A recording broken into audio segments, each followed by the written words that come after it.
ଯାଜ୍ଞସେନୀ ଭାଗ 3। ସୂର୍ଯ୍ୟୋଦୟ ହୋଇନାହିଁ। ମୋର ନିଦ୍ରାଭଙ୍ଗ ହେଲା ଏକ ସୁମଧୁର କଣ୍ଠର କାକଳିରେ। କର୍ଣ୍ଣଡେରି ଶୁଣିଲି ମୋର ଶୟନ ଗୃହର ଦ୍ୱାରଦେଶରେ ମଧୁ ବର୍ଷୁଛି। କୃଷ୍ଣ କୃଷ୍ଣ କିଏ ଜପୁଛି ଏତେ ପ୍ରତ୍ୟୁଷରୁ? ମନକୁ ସ୍ଥିର କରି ଏକାଗ୍ରଚିତ୍ତରେ ବୁଝିବାକୁ ଚେଷ୍ଟା କଲି। କାହାର ଏ ସୁମଧୁର କୃଷ୍ଣ ନାମ ଭଜନ? କୃଷ୍ଣ କୃଷ୍ଣ କୃଷ୍ଣ। ମୋର ହୃଦୟ ଦ୍ୱାରରେ ପ୍ରତିଧ୍ୱନିତ ହେଉଛି କୃଷ୍ଣ ନାମ। ଏ ସ୍ୱର ମୋ ହୃଦୟ ଭିତରୁ ଆସୁଛି, ନା ମୋର ରୁଦ୍ଧ ଦ୍ୱାର ସେପଟେ କେହି କୃଷ୍ଣ ନାମ ଜପୁଛି? ହୁଏତ ଦୁଇଟା ଯାକ ସତ୍ୟ। କାନ ଡେରିଲେ ଶୁଭୁଛି ମୋ ହୃଦୟ ଭିତରେ କୃଷ୍ଣ ନାମ, ପୁଣି ଦ୍ୱାର ସେପଟେ କେହି କୃଷ୍ଣ କୃଷ୍ଣ ଭଜୁଛି। ଦ୍ୱାର ଖୋଲିଲି। ମୋ ଉଆସ ବାହାରେ ଲୋହିତ ରଙ୍ଗ ପୁଣି ହୋଇଯାଇଛି। ସବୁଦିନଠାରୁ ଆଜିର ସୂର୍ଯ୍ୟୋଦୟ ସ୍ୱତନ୍ତ୍ର, ସେଥିରେ କିଛି ବିଶେଷତ୍ୱ ଅଛି। କିନ୍ତୁ କିଏ ଗାଉଥିଲା କୃଷ୍ଣ ନାମ? କୃଷ୍ଣ କୃଷ୍ଣ କୃଷ୍ଣ। ସୁମଧୁର ସ୍ୱର ଭାସି ଆସୁଛି ରତ୍ନପଞ୍ଜୁରୀ ଭିତରୁ। ମୋର ଅତି ପ୍ରିୟ ସାରୀ ନୀଳମଣି କୃଷ୍ଣ ନାମ ଜପୁଛି। କାଲି ରାତିରେ ସଖୀ ନିତମ୍ବିନୀ କୃଷ୍ଣଙ୍କର ଜନ୍ମ ବୃତ୍ତାନ୍ତ, ବାଲ୍ୟଲୀଳାରେ ତାଙ୍କର ଅଲୌକିକ କାର୍ଯ୍ୟାବଳୀ, କୈଶୋରରେ ତାଙ୍କର ଗୋପୀପ୍ରେମ, ରାଧା ମନଭଞ୍ଜନ, ପୁଣି ଯୌବନରେ ରୁକ୍ମିଣୀ ହରଣ ଇତ୍ୟାଦି ସବୁ କଥା ବଖାଣୁଥିଲା। କୃଷ୍ଣଙ୍କର ଯେତେ ଦୁର୍ଗୁଣ ସଖୀ ବଖାଣୁଥିଲା, ତାଙ୍କ ପ୍ରତି ସେତେ ବେଶୀ ମୋର ଶ୍ରଦ୍ଧା ବଢ଼ୁଥିଲା। ଭାବୁଥିଲି,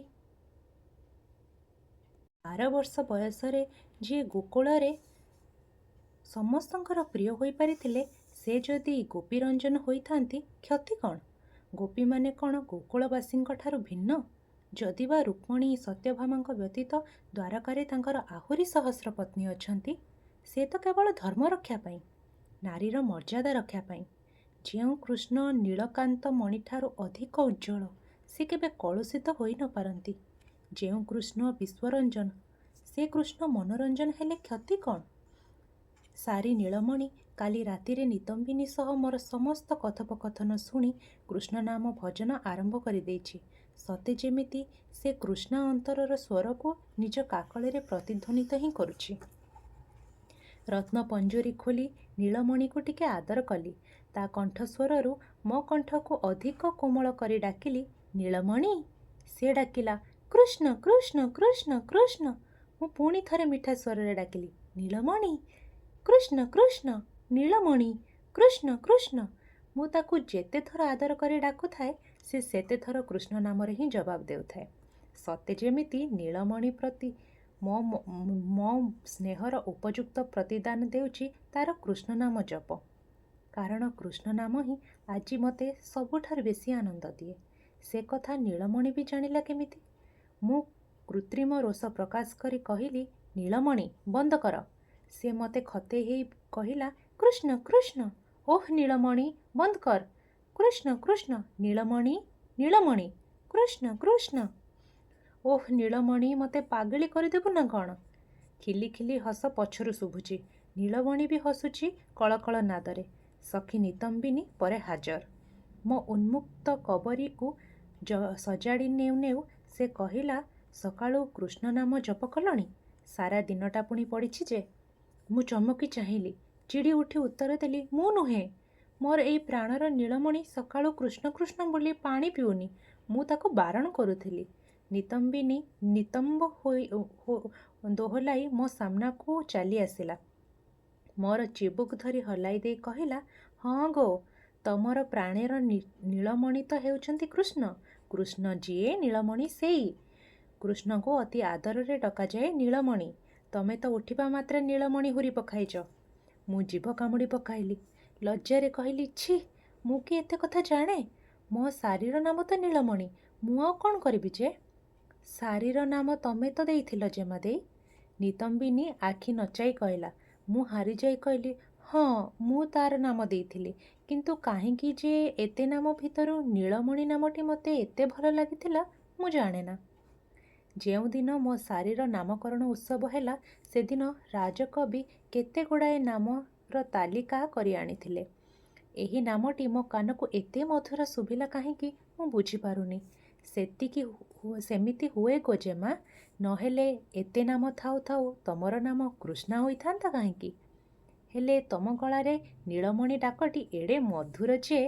ନିତମ୍ବିନୀକୁ ଚୁପ୍ କରାଇ ଦେଇ କହିଲି, ସତେ କି ଆଜି ନୂଆ କରି ଶୁଣିଲୁ? ପ୍ରତିଦିନ ସାରିକୁ ମୋର ଆଦର କରି କେତେଥର ମୁଁ ନୀଳମଣି ନୀଳମଣି ଡାକେ, ତୁ କ'ଣ ହିସାବ ରଖିନୁ? ନିତମ୍ବିନୀ ମୁହଁ ଶୁଖାଇ ଦେଲା।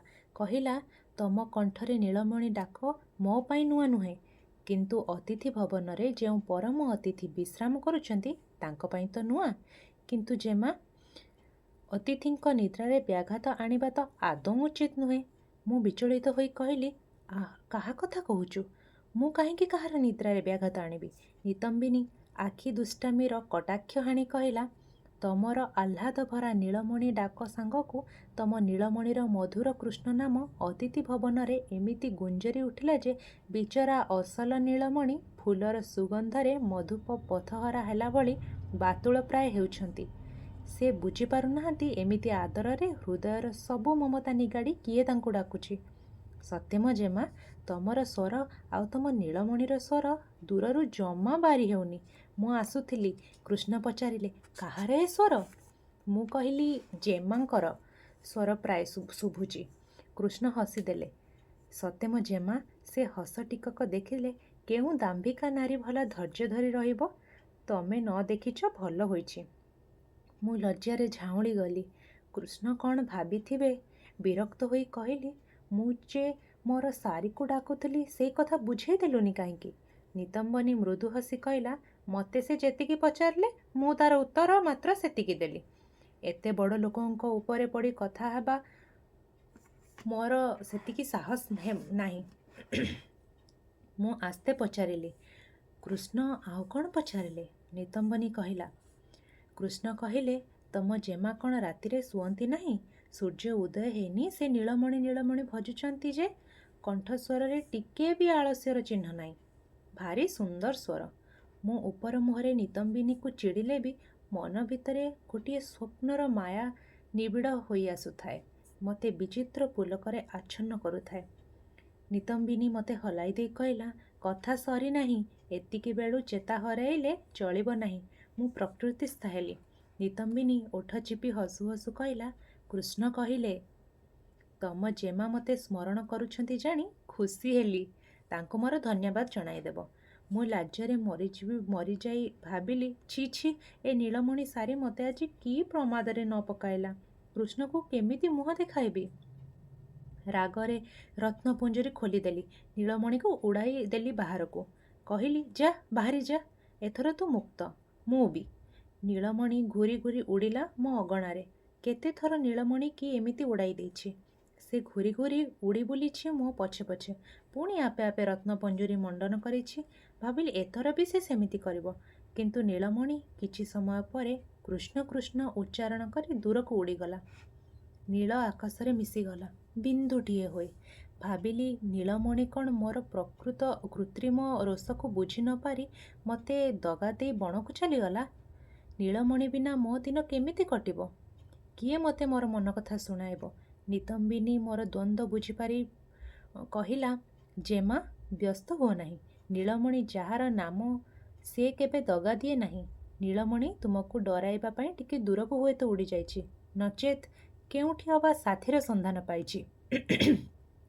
ସାଥୀ ମିଳିଗଲେ ରତ୍ନପଞ୍ଜୁରୀର ମୋହ ତୁଚ୍ଛ ହୋଇଯାଏ। ଯେମିତି ସାଥୀର ଭାବନାରେ ରତ୍ନପଲଙ୍କରେ ବି ନିଦ ଆସେ ନାହିଁ। ଜେମା, ତମେ ରାତିରେ ଜମା ଶୋଇନାହ ପରା? ଆଖି ଦୁଇଟାରେ ଗତ ରାତିର ସ୍ୱପ୍ନ ଏତେବେଳ ଯାଏଁ ଭାସୁଛି।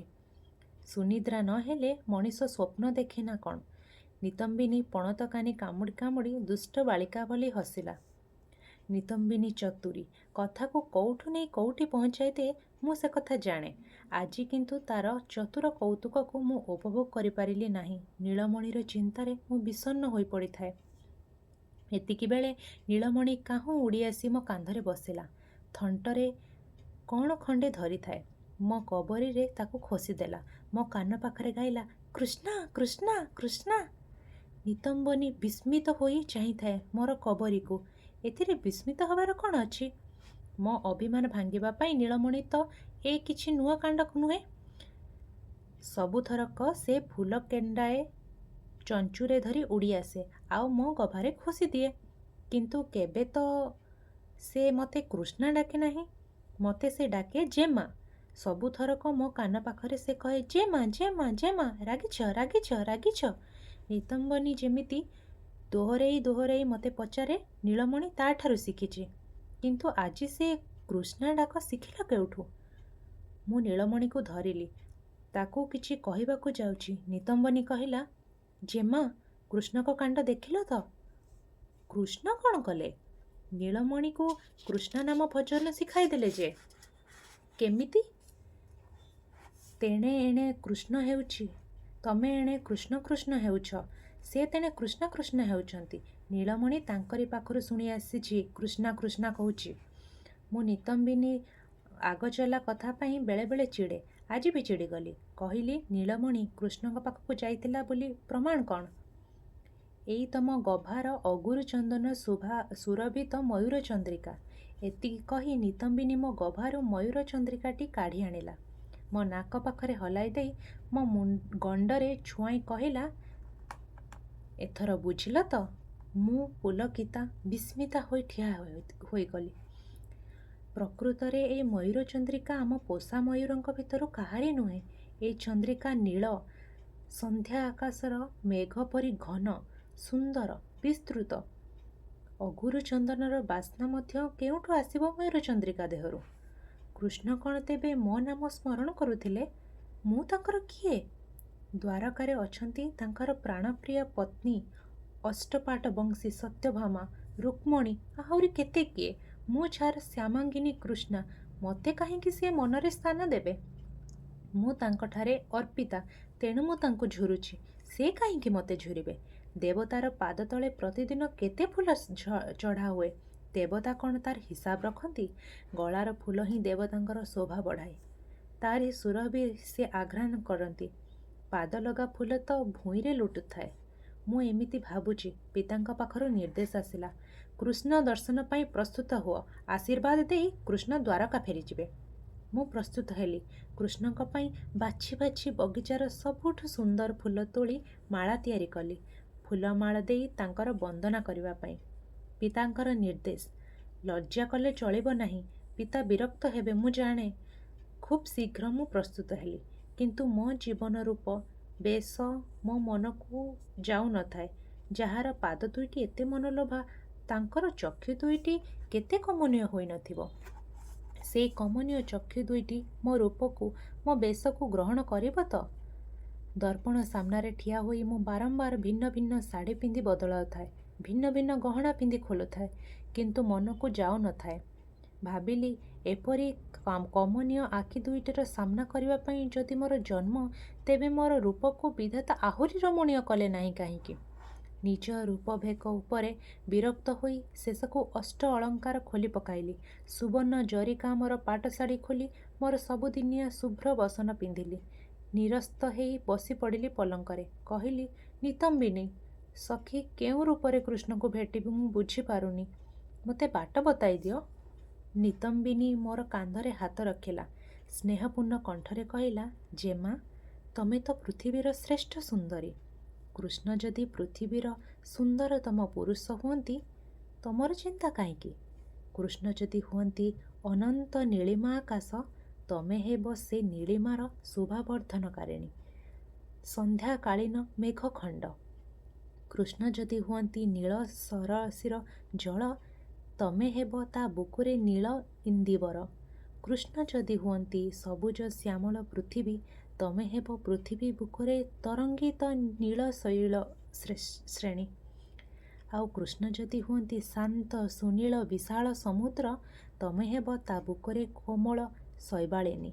କିଏ କାହାଠୁ ଊଣା ନୁହେଁ, କି କିଏ କାହାଠୁ ବେଶୀ ନୁହେଁ। ଜଣେ ଜଣଙ୍କର ଶୋଭା ବଢ଼ାଏ। ତମେ ଆଉ କୃଷ୍ଣ ଠିକ୍ ସେମିତି। ମୁଁ ଭାବୁଥାଏ, ସଖୀ ନିତମ୍ବିନୀର ଏ ଚାଟୁବାକ୍ୟ କ'ଣ ସତ୍ୟ? ଏତିକିବେଳେ ଶଙ୍ଖନାଦ ହେଲା। ନୀଳାଞ୍ଜନା ଅସ୍ତବ୍ୟସ୍ତ ହୋଇ ପହଞ୍ଚିଲା। କହିଲା, ମହାରାଜ ବୈଠକ ଗୃହରେ ଅପେକ୍ଷା କରିଛନ୍ତି। କୃଷ୍ଣ ଦ୍ୱାରକା ଫେରିଯିବା ପାଇଁ ରଥ ପ୍ରସ୍ତୁତ ହେଉଛି। କୃଷ୍ଣ ଦର୍ଶନ ପାଇଁ ଶୀଘ୍ର ଆସନ୍ତୁ। ନିଜକୁ ସଜାଇବା ପାଇଁ ଆଉ ସମୟ ନଥାଏ। ମୁଁ ସମ୍ପୂର୍ଣ୍ଣ ନିରାଭରଣା, ରୌପ୍ୟ ଜରିଦିଆ ଶୁଭ୍ର ବସନ ପାଲଟିବା ପାଇଁ ମଧ୍ୟ ବେଳ ନାହିଁ। ସେମିତି ସେଇ ଅବସ୍ଥାରେ ବାହାରି ପଡ଼ିଲି। ସିକ୍ତ କେଶରେ କବରୀ ସାଜିବାର ଅବସର ନାହିଁ। ଉନ୍ମୁକ୍ତ କେଶ ନିତମ୍ବ ଛୁଇଁ ଅଯତ୍ନରେ ତରଙ୍ଗ ସୃଷ୍ଟି କରୁଥାଏ। ସେଥିପ୍ରତି ମୋର ଭ୍ରୂକ୍ଷେପ ନାହିଁ। ନିତମ୍ବିନୀ ମୋତେ ଚାହିଁ କହିଲା, ବିଧାତା ଯାହାକୁ ସୌନ୍ଦର୍ଯ୍ୟର କାରୁକାର୍ଯ୍ୟରେ ମଣ୍ଡିଣୀ କରିଛନ୍ତି, ତାଙ୍କର ଅଳଙ୍କାର ବସନ ଭୂଷଣର ପ୍ରୟୋଜନ କ'ଣ? ସତେ ଯେ ମା, ତମର ଏ ପୂଜାରିଣୀ ବେଶ ଭାରି ମନଲୋଭା। ଗୋପୀବଲ୍ଲଭ କୃଷ୍ଣ ଧୈର୍ଯ୍ୟ ଧରି ଦ୍ୱାରକା ଫେରିବେ ତ? ମୁଁ କିଛି ଉତ୍ତର ଦେଲି ନାହିଁ। ପିତା କାଳେ ବିରକ୍ତ ହେଉଥିବେ ବୋଲି ଭାବି ମୁଁ ଚିନ୍ତିତ ଥାଏ। ନିତମ୍ବିନୀ ସହ ବୈଠକ ଘରେ ପହଞ୍ଚିଲି। ମୋ ନିଜର ପାଦ ଦୁଇଟିକୁ ହିଁ ମୁଁ କେବଳ ଦେଖୁଥାଏ। ଆଖି ତୋଳି କୃଷ୍ଣ ରୂପ ଦର୍ଶନ କରିବା ପାଇଁ ସାହସ ହେଉନଥାଏ। ତାଙ୍କ ମନଲୋଭା ରୂପର ଜ୍ୱାଳାରେ ସହି ନ ପାରିଲେ ପୁଣି କି ଅପଦସ୍ଥ ନ ହେବି। ମୁଁ କୃଷ୍ଣଙ୍କୁ ପ୍ରଣାମ ଜଣାଇବା ପୂର୍ବରୁ ସେ ମଧୁର ସମ୍ଭାଷଣ କରି କହିଲେ, ଦେବୀ କୃଷ୍ଣ, ତମ ଯୋଗୁଁ ପୃଥିବୀରେ ଅନେକ ଦୁଷ୍ଟ ନାଶନ ହେବେ ଏବଂ ଧର୍ମ ସ୍ଥାପିତ ହେବ। ତମେ ଶକ୍ତିମୟୀ ନାରୀ, ପୁଣି ସର୍ବସୁଲକ୍ଷଣା ଯୁକ୍ତା। ଧର୍ମ ରକ୍ଷା ଏବଂ ଧର୍ମ ସ୍ଥାପନ ପାଇଁ ମୁଁ ମଧ୍ୟ ଜୀବନପଣ କରିଛି। ତମେ ବି ସେଇଥିପାଇଁ ଜନ୍ମଲାଭ କରିଛ। ତେଣୁ ମୋର ପ୍ରଣାମ ଗ୍ରହଣ କର। ପିତା ଆଗ୍ରହରେ କହିଲେ, ସେଇଥିପାଇଁ ତ କେବଳ ମୁଁ କୃଷ୍ଣାକୁ କୃଷ୍ଣଙ୍କ ପାଦରେ ଅର୍ପଣ କରିଦେଇଛି। କୃଷ୍ଣାର ନାମକରଣ ସମୟରେ ହିଁ ସେ କୃଷ୍ଣଙ୍କ ପାଦ ତଳେ ସମର୍ପିତା। ହେ କୃଷ୍ଣ, କୃଷ୍ଣାକୁ ପାଦ ପଦ୍ମରେ ସ୍ଥାନ ଦେଇ ମୋତେ କୃତାର୍ଥ କରନ୍ତୁ। ମୁଁ ନତମୁଖ ହୋଇ କୃଷ୍ଣଙ୍କ ନୀଳକମଳ ପାଦ ଦୁଇଟି ଉପରେ ଦୃଷ୍ଟି ହଜାଇ ଦେଇଥାଏ। ଆଉ ଅଳ୍ପ କେତୋଟି ମୁହୂର୍ତ୍ତରେ ମୁଁ ସେହି ପାଦ ତଳେ ନିଜକୁ ସମର୍ପି ଦେଇଥାନ୍ତି। କୃଷ୍ଣ ତାଙ୍କର ପାଦ ଦୁଇଟିକୁ ଘୁଞ୍ଚାଇ ନେଲେ। ଶାନ୍ତ ଓ ମଧୁର ସ୍ୱରରେ କହିଲେ, ରାଜା ଦ୍ରୌପଦ, ଦେବୀ କୃଷ୍ଣା ସାଧାରଣ ନାରୀ ନୁହନ୍ତି। ତାଙ୍କ ପାଇଁ ସ୍ୱୟଂବରର ଆୟୋଜନ କରନ୍ତୁ। ଆର୍ଯ୍ୟାବର୍ତ୍ତର ଶ୍ରେଷ୍ଠ ବୀର ହିଁ କୃଷ୍ଣାଙ୍କର ଯୋଗ୍ୟତମ ପୁରୁଷ। କାହାରି ପାଦ ତଳେ ଉପଚାରିକା ଭାବେ କୃଷ୍ଣାଙ୍କୁ ସମର୍ପି ଦେବା ଦ୍ୱାରା ତାଙ୍କର ଅପମାନ ହିଁ କରୁଛନ୍ତି। କୃଷ୍ଣାଙ୍କର ଯୋଗ୍ୟତମ ପୁରୁଷ ଭାବରେ ଯେ ନିଜକୁ ପ୍ରମାଣ କରିପାରିବ, ସେ କେବଳ କୃଷ୍ଣାଙ୍କର ପାଣି ଗ୍ରହଣ ପାଇଁ ଉପଯୁକ୍ତ ହେବ। ପିତା ବ୍ୟାକୁଳ କଣ୍ଠରେ କହିଲେ, ହେ କୃଷ୍ଣ, ଆର୍ଯ୍ୟବର୍ତ୍ତର ଶ୍ରେଷ୍ଠ ବୀର ଆପଣଙ୍କ ଛଡ଼ା ଆଉ କିଏ ହୋଇପାରେ? କୃଷ୍ଣ ଯେଉଁଠି ମନୋନୀତ ପୁରୁଷ, ସେଠାରେ ସ୍ୱୟଂବରର ଅଯଥା ଆୟୋଜନ କାହିଁକି? ଆପଣ ଥାଉ ଥାଉ ସ୍ୱୟଂବରରେ କୃଷ୍ଣାକୁ କିଣି ନେବାର ଶକ୍ତି କାହା ପାଖରେ ଅଛି? ଅଛି। ସେ ଶକ୍ତି କୃଷ୍ଣ ବ୍ୟତୀତ ଆଉ ଜଣକର ଅଛି। ତେଣୁ ସ୍ୱୟଂବର ବ୍ୟତିରେକ କୃଷ୍ଣାଙ୍କର ପାଣି ଗ୍ରହଣର ଅଧିକାର କାହାରି ନାହିଁ। ଏତିକି କହି କୃଷ୍ଣ ମନ୍ଦ ମଧୁର ଠାଣିରେ ମୃଦୁ ମୃଦୁ ହସିଲେ। ତାଙ୍କର ସେହି ହସ ଯେ କୌଣସି ତରୁଣୀକୁ ହୃଦୟକୁ ମନ୍ଥନ କରି ସେଥିରେ ସଞ୍ଚିତ ସମସ୍ତ ଅମୃତକୁ ଲୋଟି ନେବା ପାଇଁ ଯେପରି ଅଭିପ୍ରେତ। ସଖୀ ମୋତେ ଇଙ୍ଗିତ କରୁଥାଏ ମୋ ହାତରେ ଥିବା ବନମାଳାଟିକୁ କୃଷ୍ଣଙ୍କ ଗଳାରେ ଲମ୍ବାଇ ଦେବା ପାଇଁ। ସେ କଥା ମୁଁ ମଧ୍ୟ ଚାହୁଁଥାଏ, ଅଥଚ ପାରୁନଥାଏ। କୃଷ୍ଣ ପ୍ରେମରେ ମୁଁ ଉନ୍ମୁକ୍ତ ନ ହୋଇ ବିବଶ ହୋଇଯାଇଥାଏ। ଠିକ୍ ସେତିକି ବେଳେ ପିତା ପ୍ରଶ୍ନ କଲେ, ସେ କିଏ? କ'ଣ ତାର ପରିଚୟ? କୃଷ୍ଣଙ୍କ ଛଡ଼ା ଯିଏ ମୋ ପ୍ରାଣପ୍ରିୟା କୃଷ୍ଣାର ଯୋଗ୍ୟ? କୃଷ୍ଣ ଅତ୍ୟନ୍ତ ସ୍ନେହପୂର୍ଣ୍ଣ ଗଳାରେ କହିଲେ, ହରି, ହର, ବ୍ରହ୍ମା ଓ ଇନ୍ଦ୍ରଙ୍କର ଶକ୍ତି ନେଇ ପୃଥିବୀରେ ଜଣେ ମହାପୁରୁଷଙ୍କର ଜନ୍ମ ହୋଇଛି। ସେ ମଧ୍ୟମ ପାଣ୍ଡବ ଅର୍ଜୁନ, ମୋ ପିଉସୀଙ୍କର ପୁତ୍ର। ବୟସରେ ମୋ ଠାରୁ ଠିକ୍ ବର୍ଷେ ସାନ। ଖାଲି ସେତିକି ନୁହେଁ, ମୋର ଏବଂ ଅର୍ଜୁନଙ୍କର ପିତୃବଂଶ ଏକ। ପୁଣି ଅର୍ଜୁନ ମୋରି କଳା ନେଇ ଜନ୍ମ।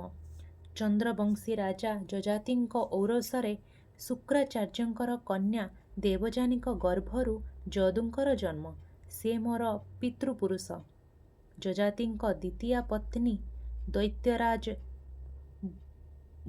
ବୃଷପର୍ବାଙ୍କର କନ୍ୟା ଶର୍ମିଷ୍ଠାଙ୍କ ଗର୍ଭରୁ ଜାତ ହୋଇଥିଲେ ପୁରୁ। ସେ କୌରବ ଏବଂ ପାଣ୍ଡବମାନଙ୍କର ପିତୃପୁରୁଷ। ହେ ରାଜା, ଅର୍ଜୁନର ବୀରତ୍ୱ ତମକୁ ଅଦ୍ୱିତୀୟ ନୁହେଁ? ସେ ଥାଉ ଥାଉ କୃଷ୍ଣାଙ୍କର ଯୋଗ୍ୟ ପୁରୁଷ ମୁଁ ହୋଇ ନପାରେ? ଅର୍ଜୁନ କେବଳ ମୋ ସାନ ଭାଇ ନୁହେଁ, ସେ ମୋର ଅନ୍ତରଙ୍ଗ ବନ୍ଧୁ, ପ୍ରିୟ ସଖା। ଆମର ଶରୀର ମାତ୍ର ଭିନ୍ନ, ଆତ୍ମା ଅଭିନ୍ନ। ଅର୍ଜୁନ ପରି ତ୍ରିଭୁବନ ବୀରପୁରୁଷକୁ ଜାମାତା ରୂପରେ ପାଇଲେ ତମେ ନିଶ୍ଚୟ ଯଶସ୍ୱୀ ହେବ ଏବଂ ତମର ପ୍ରତିଜ୍ଞା ପୂରଣ ହେବ, ଏଥିରେ ସନ୍ଦେହ ନାହିଁ। ପିତା ଉତ୍ଫୁଲ୍ଲ ହେଲେ। ଯେଉଁ ବୀରପୁରୁଷ ଦିନେ ଗୁରୁ ଦ୍ରୋଣାଚାର୍ଯ୍ୟଙ୍କ ଆଦେଶରେ ପିତାଙ୍କୁ ବନ୍ଦୀ କରି ନେଇଥିଲେ, ସେ ହେବେ ପୁଣି ତାଙ୍କର ଜାମାତା। ତାଙ୍କରି ବାହୁବଳରେ ଦ୍ରୋଣାଚାର୍ଯ୍ୟଙ୍କର ଅହଙ୍କାର ଚୂର୍ଣ୍ଣ ହେବ। ଜାମାତା ହସ୍ତେ ନିଜ ଅପମାନର ପ୍ରତିଶୋଧ ନେବେ ରାଜା ଦ୍ରୁପଦ। ଯେଉଁ ବୀରପୁରୁଷଙ୍କୁ ଛାତ୍ର ଭାବରେ ପାଇଛନ୍ତି ବୋଲି ଦ୍ରୋଣଙ୍କର ଏତେ ଗର୍ବ, ସେଇ ଯେତେବେଳେ ହେବ ରାଜା ଦ୍ରୁପଦଙ୍କର ଜାମାତା, ସେତେବେଳେ ଦ୍ରୋଣାଚାର୍ଯ୍ୟଙ୍କ ଆଗରେ ଗର୍ବରେ ମସ୍ତକ ଉନ୍ନତ କରି ସେ ଠିଆ ହେବେ। କହିବେ, ଦ୍ରୋଣ, ଆଜି ପର୍ଯ୍ୟନ୍ତ ମୋରି ଜାମାତା ଭାବରେ ଉପଯୁକ୍ତ କରିବା ପାଇଁ ତୁ ଅର୍ଜୁନକୁ ଶ୍ରେଷ୍ଠ ବୀର କରି ଗଢ଼ିଥିଲୁ। ତୋର ସର୍ବଶ୍ରେଷ୍ଠ ଛାତ୍ର ଯେ ମୋର ଜାମାତା ହେବ, ଏକଥା ଜାଣିଥିଲେ ତୁ ବୋଧହୁଏ ତାକୁ ସମସ୍ତ ଯୁଦ୍ଧ କୌଶଳ ଶିକ୍ଷା ଦେଇ ନଥାନ୍ତୁ। ବର୍ତ୍ତମାନ ମୋର ଜାମାତା ତୋତେ ପରାସ୍ତ କରିପାରେ, ତେଣୁ ତୁ ଚିରଦିନ ମୋର ଶରଣାପନ୍ନ ହେଇ ରହିବା ଉଚିତ। ପିତାଙ୍କର ଭାବନା ତାଙ୍କ ମୁଖରେ ଉଜ୍ଜ୍ୱଳି ଉଠୁଥିଲା। କୃଷ୍ଣ ହୁଅନ୍ତୁ ବା ଅର୍ଜୁନ ହୁଅନ୍ତୁ, ତାଙ୍କର ଜାମାତା ବୀରଶ୍ରେଷ୍ଠ ହେବା ଆବଶ୍ୟକ। ଦ୍ରୋଣଙ୍କ ଅପମାନର ପ୍ରତିଶୋଧ ନେବା ପାଇଁ ଉପଯୁକ୍ତ ଜାମାତା ଯଦି ଅର୍ଜୁନ ହିଁ ହୁଅନ୍ତି, ତେବେ ତାଙ୍କର ଆପତ୍ତି କରିବାର କ'ଣ ଅଛି? କିନ୍ତୁ ମୁଁ କ'ଣ କରିବି? ଯେଉଁ ବନମାଳାଟି ଶ୍ରୀକୃଷ୍ଣଙ୍କ ଗଳାରେ ଦେବି ବୋଲି ସକାଳୁ ବସି ପବିତ୍ର ହୃଦୟରେ ଗୁନ୍ଥିଥିଲି, ତାଙ୍କୁ ଅର୍ଜୁନକୁ ଦେବାକୁ ହେବ, ତାହା ପୁଣି କୃଷ୍ଣଙ୍କ ଇଚ୍ଛାରେ। ମୋ ଜୀବନର କିଛି ଇଚ୍ଛା ନାହିଁ, ଆଶା ଆକାଂକ୍ଷା ନାହିଁ, କାରଣ ମୁଁ ଯଜ୍ଞ ହୋମରୁ ସମୁତା ଯାଜ୍ଞସେନୀ। ମୋର ଜନ୍ମ, ଜୀବନ ଏବଂ ମରଣ ଆଉ କାହାର ନିର୍ଦ୍ଦେଶରେ ପରିଚାଳିତ। ମୁଁ କାହିଁକି ଆସିଛି, କାହିଁକି ବଞ୍ଚି ରହିବି, କାହିଁକି ମୃତ୍ୟୁ ଲଭିବି, ତାର ଉଦ୍ଦେଶ୍ୟ ମୁଁ ଜାଣେ ନାହିଁ। ଅଜ୍ଞାନତା ହିଁ ମୋର ସମ୍ବଳ। ମୋର ବିଷଣ୍ଣ ଚିନ୍ତିତ ମୁଖକୁ ଚାହିଁ କୃଷ୍ଣ ମଧୁର ସ୍ୱରରେ କହିଲେ, ଦେବୀ ଦ୍ରୌପଦୀ, ପିତାଙ୍କର ଶତ୍ରୁ ନାଶନ ପାଇଁ ତୁମର ଜନ୍ମ। କେବଳ ପିତାଙ୍କର ଶତ୍ରୁ ନୁହେଁ, ଏ ପୃଥିବୀର ଦୁରାଚାରୀମାନଙ୍କର ବିନାଶ ପାଇଁ ତମେ ଜନ୍ମଲାଭ କରିଛ। ବାହ୍ୟ ଶତ୍ରୁକୁ ଜୟ କରିବାକୁ ହେଲେ ପ୍ରଥମେ ନିଜର ଆଭ୍ୟନ୍ତରୀଣ ଶତ୍ରୁ ଅର୍ଥାତ୍ ନିଜର ଇନ୍ଦ୍ରିୟମାନଙ୍କୁ ଜୟ କରିବାକୁ ହେବ। ତମର କାମନା, ବାସନା, ମନ, ହୃଦୟ ଏବଂ ବୌଦ୍ଧିକ ବିଚାରକୁ ଧର୍ମ ସଂସ୍ଥାପନ ଉଦ୍ଦେଶ୍ୟରେ ଉତ୍ସର୍ଗ କରିଦିଅ। ମହତ୍ତର ସ୍ୱାର୍ଥ ପାଇଁ କ୍ଷୁଦ୍ରତର ସ୍ୱାର୍ଥକୁ ବଳି ଦିଆଯାଇପାରେ, ତାହା ହିଁ ଜୀବନର ମହନୀୟତା ପ୍ରତିପାଦନ କରେ। ମୁଁ ଭାବିଲି କୃଷ୍ଣ ହିଁ ଧର୍ମ ପ୍ରବର୍ତ୍ତକ। ସେହି ମୁହୂର୍ତ୍ତରେ ମୁଁ କୃଷ୍ଣଙ୍କ ପାଖରେ ନିଜକୁ ଉତ୍ସର୍ଗ କରିଦେଲି ଏବଂ ମନେ ମନେ କୃଷ୍ଣଙ୍କୁ ଜଣାଇଲି, ହେ କୃଷ୍ଣ, ମୋର କର୍ମ ଯଦି ମୋର ନୁହେଁ, ମୋର କର୍ମଫଳ ବି ମୋର ନୁହେଁ। ମୁଁ କିଛି ଜାଣେ ନାହିଁ। ମହତ୍ତର ସ୍ୱାର୍ଥ ପାଇଁ ଯାହା ନିର୍ଦ୍ଦେଶ ଆସିବ ତାକୁ ହିଁ ମାନିବି। କିନ୍ତୁ ମୁଁ ତ ମର୍ତ୍ତ୍ୟର ଛାର ମାନବୀ। କାମ, କ୍ରୋଧ, ଲୋଭ, ମୋହକୁ ଜୟ କରିବାର ଶକ୍ତି ମୋର କାହିଁ? ସେ ଶକ୍ତି ଯଦି ତମେ ନ ଦେବ, ମୁଁ କେମିତି ମାନବୀରୁ ଦେବୀ ହେବି? ବନମାଳା ସହ ଆଖିର ଲୋତକକୁ ମାଳା ଗୁନ୍ଥି କୃଷ୍ଣଙ୍କ ଗଳାରେ ନୁହେଁ, ପାଦପଦ୍ମରେ ଅଞ୍ଜଳି ଢାଳିଦେଲି ଏବଂ ମୁଁ ଅନୁଭବ କଲି ମୋର ତାରୁଣ୍ୟ ଅନ୍ତର୍ହିତ ହୋଇଛି। ମୁଁ ଅଜ୍ଞାନ ଶିଶୁ ପାଲଟି ଯାଇଛି। ମୋର ଶୈଶବ ଅନୁଭୂତି ହୋଇନଥିଲା। ତରୁଣ ଦେହ ନେଇ ମୁଁ ଜନ୍ମ ନେଇଥିଲି। ଶୈଶବର କୋମଳ ନିଷ୍ପାପ ଅଜ୍ଞାନତା ଯେ ଏତେ ସୁଖକର, ତାହା ମୁଁ ଜାଣିନଥିଲି। ଜ୍ଞାନର ପାରାବାରର କୃଷ୍ଣଙ୍କ ପାଦପଦ୍ମରେ ଅଜ୍ଞାନତାର ସଲିଳ କଣାଟିଏ ହୋଇ ଝରିଯିବାରେ ଜୀବନର ଚରମ ପୂର୍ଣ୍ଣତା ଯେ ନିହିତ ଥାଏ, ତା ଅନୁଭବ କରି ମୁଁ ପରମ ନିଶ୍ଚିନ୍ତ ମନରେ କୃଷ୍ଣଙ୍କର ପ୍ରିୟ ସଖା ଅର୍ଜୁନକୁ ହୃଦୟରେ ସ୍ଥାନ ଦେଲି। ମୋର ଚାରା କ'ଣ? ମୁଁ ତ ଅଜ୍ଞାନ ଶିଶୁ। ଯେଉଁ ଖେଳନାଟି ମୋ ହାତରେ ଯେତେବେଳେ ମୋର କର୍ତ୍ତା ଧରାଇ ଦେବ, ମୁଁ ଖେଳିବି, ଖୁସି ହେବି, ବଞ୍ଚିବି। ମୋର ଖେଳନା କିଏ ହେବ, କାହିଁକି ହେବ, ଏ ପ୍ରଶ୍ନ ପଚାରିବାକୁ ମୁଁ କିଏ? କୃଷ୍ଣ ବିଦାୟ ନେବା ପୂର୍ବରୁ ଅନୁଚ୍ଚ ସ୍ୱରରେ ମୋ ହୃଦୟ ନିକଟରେ ଆସ୍ତେ ଯେମିତି କହିଲେ, କୃଷ୍ଣା, କୃଷ୍ଣ ଚିରଦିନ ପ୍ରେମ ପାଗଳ, ସ୍ନେହ କାଙ୍ଗାଳ। ସଖା ଅର୍ଜୁନ ମୋତେ ଯେଉଁ ପ୍ରେମ ଫାଶରେ ବାନ୍ଧି ରଖିଛି, ସେଥିରେ ଦୟାକରି ଭାଗ ବସେଇବ ନାହିଁ। ବରଂ ଅର୍ଜୁନ ପ୍ରତି ତମ ପ୍ରେମରେ ମୁଁ ଭାଗୀଦାର ହେବାକୁ ହକଦାର। ଅର୍ଜୁନର ସମସ୍ତ ପ୍ରାପ୍ତି ଅପ୍ରାପ୍ତି, ଜୟ ପରାଜୟ ମୁଁ ଅଂଶୀଦାର। ଅର୍ଜୁନ ଖାଦ୍ୟ ଗ୍ରହଣ ପୂର୍ବରୁ ମୋତେ ସମର୍ପଣ କରେ। ମୋ ପାଖରେ ସମର୍ପଣ ବିନା ଅର୍ଜୁନ ଜଳ ମଧ୍ୟ ସ୍ପର୍ଶ କରେ ନାହିଁ। କିନ୍ତୁ ଅର୍ଜୁନ ଯେଉଁ ଖାଦ୍ୟ ମୋତେ ଅର୍ପଣ କରେ ମୁଁ ତାକୁ ଖାଏ ନାହିଁ। ତାର ସୁଗନ୍ଧ କେବଳ ଆଘ୍ରାଣ କରେ। ତାର ସୂକ୍ଷ୍ମାତି ସୂକ୍ଷ୍ମ ସାରବତ୍ତା ହିଁ ଗ୍ରହଣ କରିଥାଏ। ଠିକ୍ ଯେମିତି ତମେ ଅର୍ଜୁନର ହେଲେ ମଧ୍ୟ ସୂକ୍ଷ୍ମାତି ସୂକ୍ଷ୍ମ ଦେହାତୀତ ତମର ସତ୍ତା ସହ ମୋର ଅଦୃଶ୍ୟ ସମ୍ପର୍କ ଚିରନ୍ତନ ଶାଶ୍ୱତ। ଏକଥା ଭୁଲିବନି। ସେଇ ମୁହୂର୍ତ୍ତରେ ମୁଁ ଦୁଇ ଭାଗ ହୋଇଗଲି। ମୋର ସୂକ୍ଷ୍ମାତି ସୂକ୍ଷ୍ମ ଦେହାତୀତ ସତ୍ତାଟି ନୀଳ ସୁନୀଳ ଜ୍ୟୋତିର୍ମୟ ଶିଖାଟିଏ ଭିତରେ ବିଲୀନ ହୋଇଗଲା। ମୋର ଅପାର ଅଂଶଟି ପାର୍ଥିବ ସୁଖ ସମ୍ଭୋଗ ଆଶା ଆକାଂକ୍ଷା ଭିତରେ ସ୍ୱୟଂବରା ଦ୍ରୌପଦୀର ଦେହ ହୋଇ ରହିଗଲା। ପାଞ୍ଚାଳ ଦେଶର ରାଜପ୍ରସାଦରେ ଅର୍ଜୁନଙ୍କ ପ୍ରତୀକ୍ଷାରେ। କେଡ଼େ ବିଚିତ୍ର ସତେ ଏଇ ମଣିଷର ମନ। କେତେ କଥା ବିସ୍ମରିଯାଏ, ପୁଣି କେତେ କଥା ଅଲିଭା ଅକ୍ଷରରେ ଲେଖି ହୋଇ ରହିଯାଏ ଦେହରେ। ମୁଁ ଭୁଲିଗଲି ଯେ ପିତା ପ୍ରଥମେ ମୋତେ କୃଷ୍ଣଙ୍କ ପାଦରେ ସମର୍ପଣ କରିଥିଲେ ବୋଲି। ମୁଁ ବର୍ତ୍ତମାନ ବୀରଶ୍ରେଷ୍ଠ ଅର୍ଜୁନଙ୍କ କଳ୍ପନାରେ ବୁଡ଼ିଗଲି। ସେ କେମିତି ଠିକ୍ କୃଷ୍ଣଙ୍କ ପରି? ନା ସେ ହେଉଛନ୍ତି ଅନ୍ୟ ଏକ କୃଷ୍ଣ? ତା ନ ହୋଇଥିଲେ କେମିତି କୃଷ୍ଣାର ମନୋମତ ପୁରୁଷ ହୋଇପାରିବେ? ଋତୁ ବସନ୍ତ। ଫାଲ୍ଗୁନର ଫଗୁ ଖେଳରେ ଅର୍ଜୁନ ବନରେ ରଙ୍ଗ ଲାଗି ଆସୁଥାଏ। ପୁଣ୍ୟତୋୟା ଗଙ୍ଗା ନଦୀର ତୀରରେ ବଜ୍ରଧାରୀ ଇନ୍ଦ୍ର ଉପସ୍ଥିତ। ଭୋଜରାଜ ଦୁଲାଳୀ କୁନ୍ତୀ ଦୁର୍ବାସାଙ୍କ ଜପମାଳିର ଆହ୍ୱାନରେ ଇନ୍ଦ୍ରଦେବଙ୍କୁ ସ୍ମରଣ କରିଛନ୍ତି। ବସନ୍ତର ଏ ଆହ୍ୱାନକୁ ଇନ୍ଦ୍ରଦେବ କ'ଣ ଏଡ଼ାଇ ପାରିବେ? ଇନ୍ଦ୍ରଦେବଙ୍କର ଶୌର୍ଯ୍ୟ ନେଇ ପବିତ୍ର ହୃଦୟା କୁନ୍ତୀଙ୍କ ଗର୍ଭରେ ପବିତ୍ର ଗଙ୍ଗାନଦୀ ତୀର ଅର୍ଜୁନ ବନ କୋଳରେ ଉତ୍ତରା ଫାଲ୍ଗୁନୀ ନକ୍ଷତ୍ରରେ ସହସା ଯେଉଁ ଦେବଶିଶୁର ଆବିର୍ଭାବ ହେଲା ସେ ଅର୍ଜୁନ। ଫାଲ୍ଗୁନୀ, ବିଷ୍ଣୁ କିରୀଟୀ, ଶ୍ୱେତବାହନ, ବିଭତ୍ସୁ, ବିଜୟ, ସବ୍ୟସାଚୀ, ଧନଞ୍ଜୟ। ନିତମ୍ବିନୀ ଏଇଠି କଥା ବନ୍ଦ ରଖି ହସି ହସି ପଚାରିଲା, ସଖୀ, ପ୍ରିୟତମଙ୍କର ଏତେଗୁଡ଼ିଏ ନାମ ସ୍ମରଣ ରହିବ ତ? ସତେ କେଡ଼େ ଭାଗ୍ୟ ତୁମର।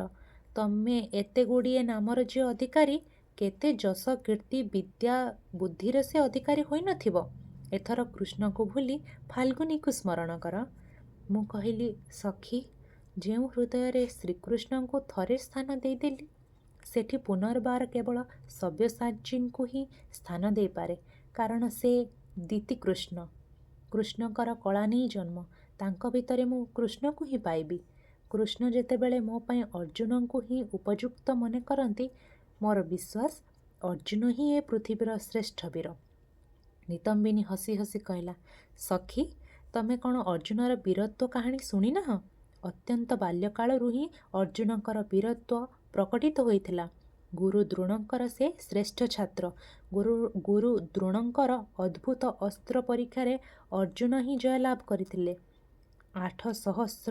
828 ପାଦ ଦୂରରେ ଏକ ପର୍ବତ। ପର୍ବତ ଉପରେ ଏକ ଦୁର୍ଗ, ତା ଉପରେ ଖଡ଼ିକା। ଖଡ଼ିକା ଉପରେ ଶୃଙ୍ଗଧାନ ଓ ଧାନ ଉପରେ ଅତି କ୍ଷୁଦ୍ର ଏକ ଗରଗଡ଼। ପୁଣି ଗରଗଡ଼ ଉପରେ ଏକ ସୂକ୍ଷ୍ମ ସୋରିଷ କଣା। ଗୁରୁଙ୍କ ନିର୍ଦ୍ଦେଶ ଶରବିଦ୍ଧ କରି ସୋରିଷକୁ 2 ଫାଳ କରିବାକୁ। ମୁଁ ଚକିତ ହୋଇ ଚାହିଁଥାଏ ନିତମ୍ବିନୀକୁ। ଗୁରୁ ଦ୍ରୋଣଙ୍କର ଏ କି ଅଦ୍ଭୁତ ଅସ୍ତ୍ର ପରୀକ୍ଷା! ଏ ପରୀକ୍ଷାରେ ପୁଣି କିଏ ଉତ୍ତୀର୍ଣ୍ଣ ହୁଏ? ନିତମ୍ବିନୀ ମୋର ଆବାକାବା ଭାବ ଦେଖି ହସି କହିଲା, ଏ ପରୀକ୍ଷାରେ ଯିଏ ଉତ୍ତୀର୍ଣ୍ଣ ସେ ସ୍ୱୟଂ ଶ୍ରୀକୃଷ୍ଣ, ନଚେତ୍ ଶ୍ରୀକୃଷ୍ଣ ସଖା ଅର୍ଜୁନ। ତାଙ୍କ ଛଡ଼ା ଅସାଧ୍ୟ ସାଧନ କରିବ କିଏ? ମୁଁ ଆଶ୍ଚର୍ଯ୍ୟ ହୋଇ ଭାବୁଥାଏ, ଯିଏ ଅସ୍ତ୍ରବିଦ୍ୟାରେ ଏତେ ଅଲୌକିକତା ପ୍ରଦର୍ଶନ କରନ୍ତି ସେ କୃଷ୍ଣଙ୍କର ସଖା ବ୍ୟତୀତ ଆଉ କିଏ ହୋଇପାରେ? ନିତମ୍ବିନୀ ମୋ କାନ ପାଖରେ ଅତି ମୃଦୁ ସ୍ୱରରେ କହିଲା, ଦ୍ରୋଣଙ୍କ ନିର୍ଦ୍ଦେଶରେ ମହାରାଜ ଦ୍ରୁପଦଙ୍କୁ ବନ୍ଦୀ କରି ନେଇଥିଲେ ଅର୍ଜୁନ। ସେ ପୁଣି ଶ୍ରୀକୃଷ୍ଣଙ୍କ ଇଙ୍ଗିତରେ ଦ୍ରୁପଦ ନନ୍ଦିନୀ ଦ୍ରୌପଦୀଙ୍କୁ ଜୟ କରିନେବେ। ବାଃ, କି ସୁନ୍ଦର ଯୋଗାଯୋଗ! ମୁଁ ଉଦାସ କଣ୍ଠରେ କହିଲି, ମୋର କି ଚାରା? ଯାହା କୃଷ୍ଣ ଚାହିଁବେ ତାହା ପିତା ଚାହିଁବେ। ପିତାଙ୍କର ଇଚ୍ଛା ପାଳନ କରିବା ତ ମୋର ଧର୍ମ। ଧର୍ମକୁ ବାଦ୍ ଦେଇ ମୋ ଜନ୍ମର କି ବା ମୂଲ୍ୟ? ନିତମ୍ବିନୀ ହସି ହସି କହିଲା, କୃଷ୍ଣଙ୍କୁ ପାଇଲ ନାହିଁ ବୋଲି ଅଭିମାନ କରୁଛ କି ସଖୀ? କୃଷ୍ଣକୁ ନ ପାଇଲେ ମଧ୍ୟ କୃଷ୍ଣଙ୍କ ପ୍ରାଣ ତୁମକୁ ପ୍ରାପ୍ତ ହେବ। କେମିତି ମୁଁ ବୁଝିପାରିଲିନି। ନିତମ୍ବିନୀ କହିଲା, ଅର୍ଜୁନ କୃଷ୍ଣଙ୍କର ପ୍ରାଣ। ଅର୍ଜୁନ ମିଳିଗଲେ କୃଷ୍ଣଙ୍କ ପ୍ରାଣ ମିଳିଯିବ, କୃଷ୍ଣ ମିଳିଯିବେ। ଅର୍ଜୁନକୁ ବଶ କରିପାରିଲେ କୃଷ୍ଣ ହିଁ ବଶ ହୋଇ ରହିବେ। କୃଷ୍ଣ ଯାହାର ବଶ ତାହାର ଆଉ କ'ଣ ଦୁଃଖ? ମୁଁ କେଜାଣି କାହିଁକି କହି ପକାଇଲି। ଦୁଃଖ ନଥାଇ ଜୀବନ ଥାଏ କି ନିତମ୍ବିନୀ? ଯଦି ଥାଏ ତେବେ ସେଠି କୃଷ୍ଣ ନଥାନ୍ତି। ଯେଉଁଠି ଦୁଃଖ ସେଇଠି କୃଷ୍ଣ। ଶୁଣିଛି ସେ ପରା ଦୁଃଖ ବନ୍ଧୁ। ସେତେବେଳେ କ'ଣ ଜାଣିଥିଲି ମୁଁ ମୋର ଆଗତ କଥା ହିଁ କହୁଥିଲି ବୋଲି।